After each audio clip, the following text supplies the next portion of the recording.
Y un fuerte aleluya. ¡Aleluya! Bien, ¿están bien? Amén. Estamos bien, ¿no? Amén. Pues bien. Están en uno de los mejores sitios que podemos estar. Amén. Estamos en un sitio donde tenemos calefacción, comodidades, estamos sentados, pero lo más importante, hermanos, es que un día escuchemos hablar de la verdad. ¿Y saben qué? No todo el mundo de momento tiene el privilegio de haber escuchado lo que hemos escuchado. No todo el mundo tiene el privilegio de saber que en Cristo solo está la verdad. La gente se está volviendo loca buscándole tras otros sitios, tras otras religiones y otros tras vicios. Pero que hoy tus oídos por lo menos sepan, independientemente de lo que después seamos o la respuesta que tengamos a la gracia que Dios nos da, independientemente de eso, nuestros oídos son privilegiados hoy de poder escuchar otra vez más que la verdad solo está en Jesucristo. Amén. La única persona que se pudo identificar como la verdad, no una verdad. Aleluya. No una verdad abstracta, porque hay muchas verdades, muchas. Oh, Señor. Pero quien se pudo identificar solo como la única verdad fue nuestro Señor. Yo soy el camino, la verdad y la vida, y nadie viene al Padre si no es por mí. No hay caminos alternativos, no hay obras de justicia y no hay nada que te pueda hacer o permitir el acceso al cielo. Solo está en Jesucristo, y Jesucristo es la verdad. Miren, pensando en que podía hoy transmitir la palabra del Señor unos minutos, el Señor ponía un texto en mi corazón que hace mucho tiempo lo traje, que pertenece a la serie que prediquemos de Santiago. Y el Señor depositaba estos textos en mi corazón y creo que es la palabra del Señor para hoy. Y es en el verso 1, vamos a leer a partir del 2, capítulo 1, verso 2. Vamos a hacer lectura de 5 textos. Y presten atención, hermanos, porque es una porción tan buena, de tanto provecho para nuestras vidas. Miren, lo tenemos en la pantalla. Hermanos míos, tened por sumo gozo cuando os halléis en diversas pruebas, sabiendo que la prueba de vuestra fe produce paciencia. Mas tenga la paciencia su obra completa, para que seáis perfectos y cabales, sin que os falte cosa alguna. Y si alguno de vosotros tiene falta de sabiduría, pídala a Dios, el cual da a todos abundantemente y sin reproche, y le será dada. Pero pida con fe, no dudando nada, porque el que duda es semejante a la onda del mar, que es arrastrada por el viento y es echada de una parte a otra. Inclina tu cabeza unos segundos y preséntate delante del Señor, por favor. Pide al Señor estos segundos que el Señor nos hable y nos dé la capacidad de poder escuchar, y a mí me dé la capacidad de poder hablar. Por favor. Óscar, haz una oración. Muchísimas gracias, Dios. Gracias, Dios mío, porque estamos en el mejor momento, que es tu palabra. Tu palabra está expuesta delante de nosotros, Señor. Háblanos tú, Señor, por medio del pastor. Utilízanos, hállanos en ti, Señor, y produce en nosotros, Señor, tu palabra, para poder de alguna manera, Señor, transmitirla en este mundo y para nuestras vidas. Gracias, Dios mío, en el nombre de Jesús. Amén. Amén. Miren, saben bien que Santiago del que estamos hablando, no vamos a entrar en muchos detalles, porque ya lo hicimos en su tiempo. Santiago era en la carne el medio hermano de Jesús, uno de los medio hermanos de Jesús. Supuestamente, dicen los que saben, que fue el siguiente a él. Santiago era uno de los mayores, el siguiente a Jesús. Aquí vemos en la carta que él no toma esa iniciativa a presentarse como el medio hermano de Jesús. Él, mirad cómo se presenta. Santiago, siervo de Dios y del Señor Jesucristo, a las 12 tribus que están en la dispersión. Salud.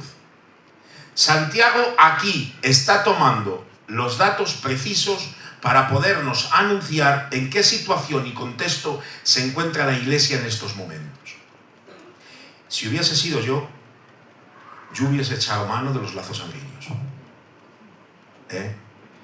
Soy medio hermano de Jesús, el que le ha visto crecer, el que se ha criado junto a él, el que hemos estado muy cerquita en casa, el que ha trabajado con él, el que ha aprendido todas las cosas. Siervo de Dios y del Señor Jesucristo. Cuánto en este texto nos da que aprender, hermanos, de nuestras actitudes frente a las cosas. ¿Cuántas veces hacemos nuestras cosas por egoísmo, por nosotros mismos, mirando por nosotros mismos y no haciéndolo para Él? Siervo de Dios y del Señor Jesucristo, noten a las 12 tribus que están en la dispersión. Las 12 tribus de Israel que estaban en Jerusalén, en una de las iglesias donde Pedro principalmente predicó en el capítulo 2 de Hechos, y se convirtieron en el primer mensaje 3.000 y en el segundo 5.000. Ese es el comienzo de la iglesia. Después de mucho tiempo, de unos años, Santiago se incluye y es el primer pastor de Jerusalén. Y ahora, notad, viene una persecución. Las 12 tribus, la iglesia, se tiene que dispersar por el mundo de alrededor de Jerusalén porque les matan. Pero es que mirad, que esto tiene mucha más profundidad en cultura. ¿Por qué? Porque los que le estaban persiguiendo eran judíos a judíos, Es como decir, los gitanicos ahora no nos dejan congregarnos y vienen gitanos a matarnos a nosotros. Y nos tenemos que huir. Primero, por amor, por dar un testimonio, y segundo, principalmente, por encima de todo, por amor a Dios. Entra en esta idea. Te tienes que ir porque los mismos de tu pueblo te echan. Están en una dispersión. Están atribulados. Sin cercanía, sin mucha sociedad y quizás alguna familia separada. Y mirad lo que les dice. Versículo 2. Hermanos míos, tened por sumo gozo. Tened por sumo gozo cuando os halléis en diversas pruebas. Va a la raíz del problema y a la naturaleza de la prueba que el Señor ha permitido que le suceda a la iglesia primitiva. Va a la raíz de lo que necesitan. Miren, yo muchas veces desde aquí me ando por las ramas para decirles algo. Y los predicadores igual. Pero Jesús, los apóstoles, la Biblia, va tan centrada a ir a la raíz, hermanos, a ir donde nos conviene, que miren, hermanos míos, tened por sumo gozo. No es que estéis gozosos. No dice sentiros gozosos. Eso no dice el texto. Saltar de la alegría porque estáis en una prueba y gozarla en medio de la prueba. No está diciendo eso. Está diciendo tened.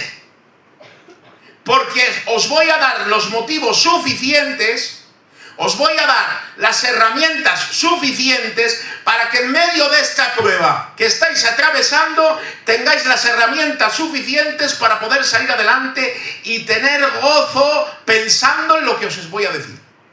Tened gozo, tened por sumo gozo. No dice un gozo a medias, no. Tenerlo a tope, lleno. ¿Por qué? Porque esta es la promesa. Cuando os halléis en diversas pruebas, sabiendo que la prueba de vuestra fe produce paciencia. Gloria a tu nombre, Señor. Y qué bien el otro día nos decía este hermano de Zamora, Roberto, ¿verdad? Qué impacientes somos. Qué impacientes somos frente a las circunstancias. ¿Cuánto nos inquieta, hermanos, los problemas? ¿Cuánto? ¿Cuánto te inquietan las circunstancias? ¿Cuánto te inquietan y te agitan los problemas familiares? ¿Cuánto te agitan las circunstancias que a veces vienen y no las esperas, verdad? ¿Cuántas veces inesperadamente llaman a la puerta y abren la puerta y es una enfermedad, verdad? Y es un problema serio. Y es una circunstancia quizás que no puedas sujetar y que se te va de las manos, ¿verdad? ¿Cuántas veces, hermanos, estando bien, de repente se torna todo el mal?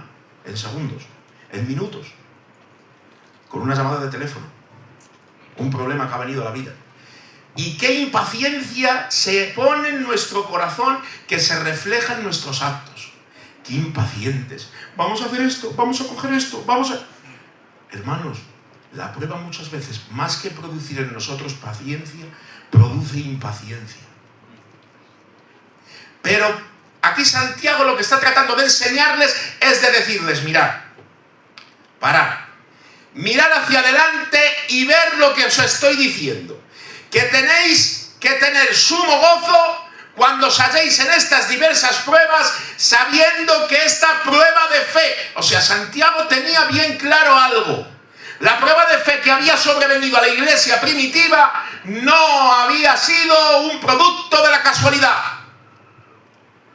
No había sido un producto de ha venido y ya está, me ha tocado, me ha tocado. Santiago sabe el origen de esta prueba, sabiendo que la prueba de vuestra fe.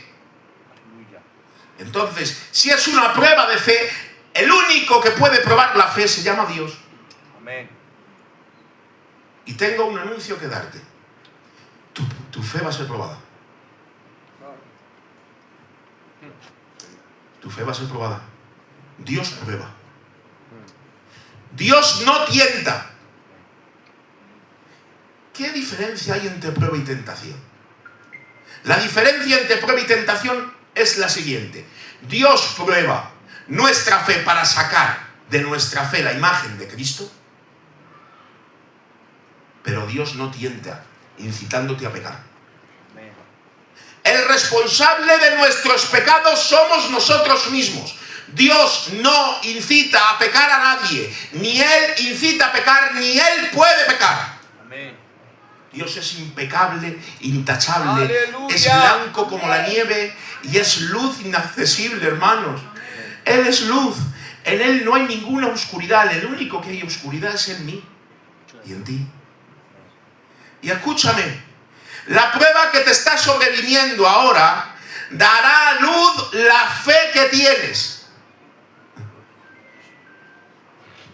Una fe productiva en el Señor, que va caminando en santificación, o una fe que lo único que va a hacer de sacar de ti y de mí es lo que somos. Cuando os halléis en diversas pruebas, sabiendo, con conocimiento, que la prueba de vuestra fe produce paciencia. ¿Sabes que muchas veces en las pruebas nuestros sentimientos están hechos aniscos? No. Cuando tenemos algún problema, tenemos un conjunto de emociones negativas o positivas. Por eso una y otra vez la Biblia exhorta a la palabra del Señor a que no seas guiado por tus emociones. Porque aquí Santiago queda claro, sabiendo. No dice sintiendo. Sintiendo que vuestra fe... No. Sabiendo que la prueba de vuestra fe produce paciencia. Y mirad, mas tenga la paciencia su obra completa, para que seáis perfectos y cabales. Esto es un proceso de santificación, hermanos y hermanas. Esto es un camino de perfección. Si no, vamos poquito a poco, mejorando, gotita a gotita, día a día, sacando el carácter de Cristo un poquito más adelante, hermanos. La prueba de fe al creyente va a ser continua. Hermanos, Dios prueba al creyente para sacar lo mejor de él. Y lo mejor que puede sacar el creyente de él es a Cristo. No sé qué circunstancia estás pasando hoy, pero empieza a mirar tu circunstancia como un objetivo de santificación. No te amedrantes pensando que lo que te está sucediendo solo te pasa a ti. Que te quedas mirando a otro o a otra y dices, ¿qué problema tengo? Solo me pasa a mí. Vaya circunstancia la que me ha venido, solo me aprieta a mí. Hoy qué problema con el marido, o qué problema con la mujer, o qué problema con los hijos. Escucha, para. ¿Te has parado a pensar en Dios? ¿O solo nos estamos en estas situaciones acercando a Dios para pedirle que resuelva dicha circunstancia? Sin parar a pensar que la prueba de nuestra fe, que solo la prueba Dios, quizás estamos pidiendo al revés. Si Dios ha producido o ha permitido una prueba para que mi fe sea aprobada y le estoy pidiendo que la quite, estoy orando al revés. Estamos perdiendo el tiempo. Y ahora Santiago se inclina a esto y nos habla con más profundidad. Ser perfectos y cabales, hermanos, aquí no está hablando de una perfección de no fallar más y de no caer en los errores. No. Está diciendo hombres y mujeres espirituales con sensatez, sabiendo siempre ser perfectos en el proceso de la santificación. No que seamos perfectos ya, sino que en esta perfección sigamos siendo perfectos. Sin que os falte cosa alguna. Y si alguno de vosotros tiene falta de sabiduría, aquí ya está implicando la oración. Nosotros estamos orando con nuestra impaciencia que Dios quite dicha circunstancia porque nos aprieta tanto que nos duele, quita esto, sin darnos cuenta que quizás Dios haya permitido esta circunstancia porque es lo único que te va a acercar. Dios es especialista en quedarnos sin recursos para que lo único que quede sea Él. Amén. Para pensar. Pero si te paras a pensar, quizás lo que te trajo aquí era una circunstancia. Piensa. Un problema matrimonial. Un cúmulo de cosas. De circunstancias en la vida. El saber que en el culto estamos mejor. Tenemos que mejorar, tenemos que ir al culto, chico, le dice la mujer al hombre. Tenemos que ir, que estamos mejor allí. Si te das cuenta, estás aquí por un cúmulo de circunstancias. Párate a pensar que quizás si esas circunstancias no hubiesen apretado en tu vida, igual no estábamos sentados en este banco, ¿eh? Entonces, ya tenemos algo que agradecer. Y es que en medio del dolor podemos dar gracias a Dios porque estamos aquí. Amén. Estás aquí. No me digas cómo. Estás aquí. Estás aquí sentado, escuchando la palabra del Señor y dándole la gloria a Él. Mirad, si alguno está falta de sabiduría, pídela. La diferencia de inteligencia y sabiduría es abismal. La inteligencia es humana, la sabiduría es divina. La sabiduría en la Biblia viene traducida como algo que te hace, que te da el saber, por ejemplo, en esta vida, vivir bien. La sabiduría es saber aplicar en cada momento y en cada circunstancia lo apropiado. Nada. ¿Y sabes qué dice la promesa? Aquí viene en el contexto esta sabiduría de la prueba. Y está diciendo, si alguno en medio de la circunstancia y de la prueba de fe le falta sabiduría para poder entender por dónde está pasando, escucha, pídala. ¿Por qué medio se pide? Adonai. Por la oración. Entonces, ¿qué me estás diciendo, pastor? Que cambies tu oración. Amén. Que no digas que cambie la circunstancia, que digas si es su voluntad que la cambie. Uno. Amén. Y dos, que si Él no quiere cambiarla, le pidas sabiduría para poder entender el proceso por Gloria donde Dios a Dios. quiere que estés pasando. Amén. Si te paras a pensar, otra vez te lo voy a repetir, somos seres que normalmente nuestra razón... hermanos, yo tengo la razón justa para el día. Tengo muchos quehaceres en la mente. Entonces, no te paras a pensar en Dios. No te paras a pensar ni en la largura ni en la profundidad de lo que Dios va preparando y por qué lo prepara. ¿Entiendes? Muchas veces, hermanos, tenemos un día de caos. No tenía que haberme levantado de la cama. ¿No lo has hecho alguna vez eso? Buah, vaya problemas, vaya jolín, vaya día hoy, ¿Qué día estoy pasando hoy? Me he levantado con el pie izquierdo, Mira, hermanos, cuando yo empecé a estudiar Santiago para poder explicarle a ustedes, Yo me di cuenta, hermanos, de que estaba falta de esta sabiduría. Yo pensaba que la tenía, pero cuando vino la circunstancia me di cuenta que no. Porque cuando vienen los días malos, se me pasan muchas atrocidades por la cabeza. A ti no, a mí sí. No sé por qué pasa esto. No sé por qué Dios no me ha quitado esto. Si yo estaría mejor sin esto. ¿Te das cuenta? Son quejas sobre quejas, quejas sobre quejas, que lo que hacen producir en medio de la prueba es impaciencia y no paciencia. Y la meta de la prueba es producir paciencia, el carácter de Cristo en cada uno de nosotros, no impaciencia. Empieza a ser paciente en medio de la circunstancia. Sé que las pruebas, hermanos, son duras muchas veces. Sé que hay circunstancias, hermanos, que Dios nos libre, de verdad. Que lo sé, que no podemos ser indolentes ni insensibles con las circunstancias que cada uno y cada una pasan. Pero escúchame bien, que esta circunstancia puede ser productiva. Escucha, pero que no lo queremos. Que ese es el problema. Que el problema es que queremos que las cosas nos vayan bien, sin fijarnos en lo eterno. Sin fijar realmente que lo que yo hago aquí es reflejar el carácter de Cristo. Es vivir el Evangelio. ¿Quieres vivir el Evangelio? ¿Le has dicho en oración al Señor, Señor, hazme mejor? ¿Le has dicho alguna vez? ¿Le has dicho al Señor, quiero vivir, Señor, en profundidad tu Evangelio? A ver cómo crees que el Señor te va a educar para que lo hagas, si no es por medio de circunstancias. Sabiendo que la prueba de vuestra fe produce paciencia, si alguno está a falta de sabiduría, pídala a Dios.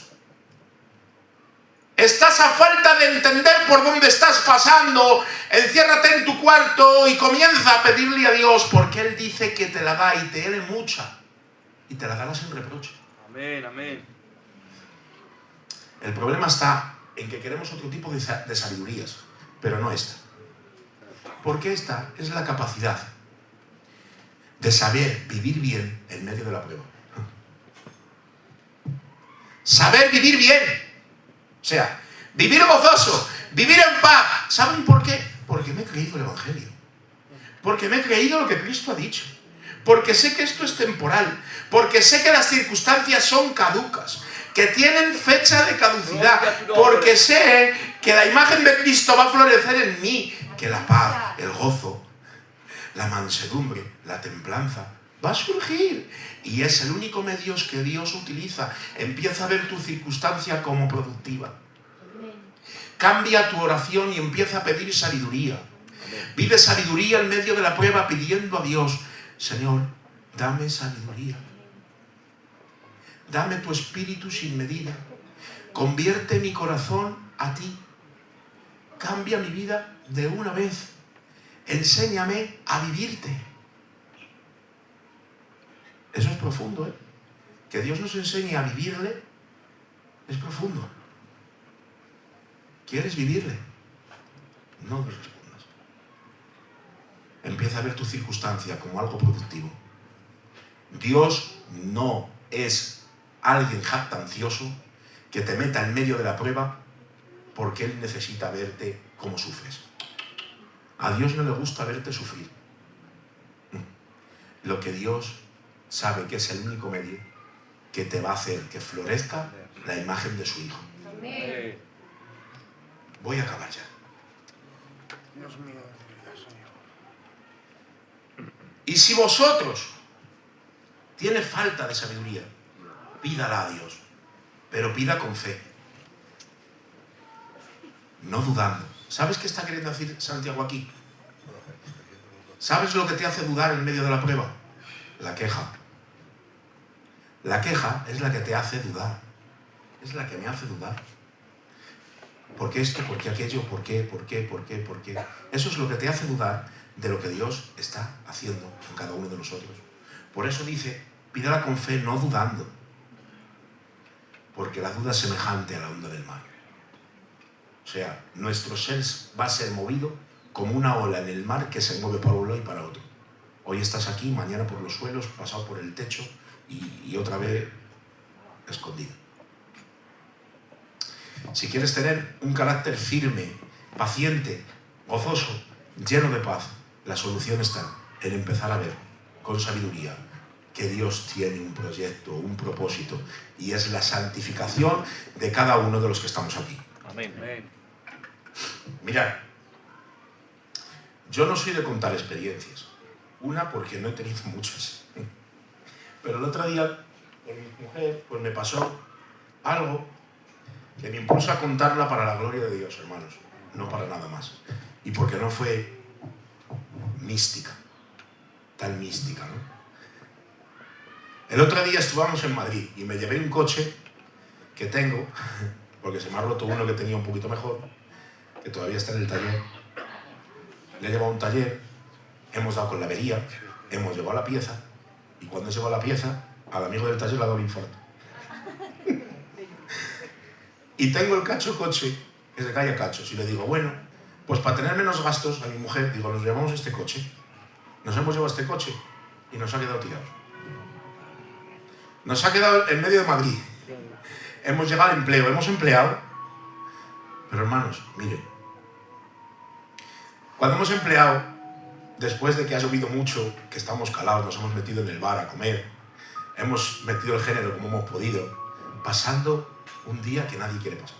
De verdad, Llamo al seguro y el seguro dice que me va a poner un coche de sustitución, de alquiler.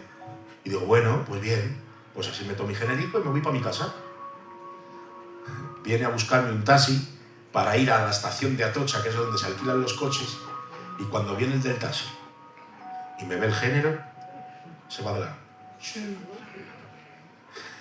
Llamo a otro y gracias a Dios pillo con un amigo cristiano que me sube las bolsas al coche y me lleva a Atocha. Cuando llego a Atocha, estaba lloviendo mucho y nos hemos metido en un subterráneo de Villa Pastora. No había ni ninguna cafetería. Y cuando llego a Atocha, voy a por el alquiler del coche, hermanos. Y cuando llego allí, que la cartera mía y yo somos uno, aquí la tengo, se me olvida la cartera. ¿Sabéis dónde? En el coche que se la llevo la grúa. Necesito el DNI y el carnet de conducir y no lo tengo. Llamo al seguro otra vez, hermanos. 2 horas allí tiradicos. 2 horas. De verdad. Metidos con un frío que pa' qué. Y ahora cuando llegamos, hermanos, allí y no tenemos el DNI ni el carnet de conducir, llamo al seguro y me dice, bueno, después de 2 horas hemos buscado una solución. Te vamos a poner un Uber, que es un taxi, que te lleve a Valladolid. Estuvimos 2 horas y media o 3 tirados allí, hermanos. Llega un Uber y según nos ve con las bolsas del género, se fue. Digo, ¿qué es esto? Digo, no nos vamos. Mi padre llamándome desde Valladolid, que venía con un coche a buscarme. Bueno, un caos, hermano. Y llega alguien, de repente, un Uber, y para mi sorpresa, se baja de su coche y empieza a cargar las bolsas conmigo. Venga, vamos, te llevo para tu ciudad. 26 años el amigo. Y nada más entrar en el coche, hermanos. Le digo, ¿crees en Dios? Y me dice, no, soy agnóstico. Agnóstico es parecido a ateo. Empiezo, hermano, a conversar con él de una manera que mi tío Chencho, que es el que lo sabe, se le he contado. Empiezo a conversar con él de una manera, hermanos, que veo que había palabras, hermanos, realmente, que no era yo. Me salía información por todos los sitios. Información que yo he estudiado, pero que el Espíritu Santo me recordaba constantemente para poder dar al hermano, a nuestro hermano, amigo. Para no seros canso, hermanos. Ese amigo llegó a casa y se metió en mi casa, le di un bocadillo, le dimos una botella de agua, y de ser agnóstico, hermanos, después de haberle hablado muchas cosas y de la existencia de Dios, dijo,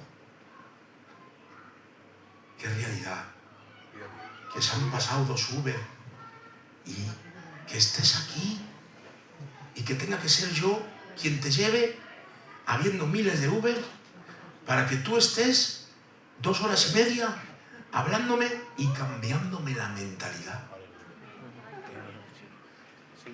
Yo antes de subir al coche dije, ¿qué fin tiene este día, Señor? ¡Ay, qué día! Como se suele decir, un día de perros. ¿Veis, hermanos, qué aceptación tuvo al predicarle el Evangelio? Si veis, hermanos, cómo me miraba y decía, es verdad, soy un egoísta, soy un orgulloso, soy un egocéntrico, es verdad. Me empezó a confesar cosas, hermanos, me empezó a decir cuántas y cuántas cosas, hermanos, había hecho por amor a sí mismo. Había dejado un trabajo bueno por uno que cobraba más, por ambición y envidia de los amigos. Había dejado una novia que tenía por otra. Hermanos, me empezó a contar y a confesarme cosas que normalmente no se confiesan en un tú a tú de una hora. Necesitas a Cristo, le dije. Le dije, necesitas a Cristo. Y él me dijo, por favor. ¿Sabéis cómo acabó? Me dio su número personal. Tengo contacto con él. Y yo decía, que este es el fin de contarlo, hermanos, para la gloria de Dios.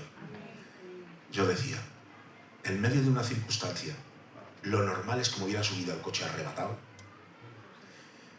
encorajado, y decir, mira qué día llevo.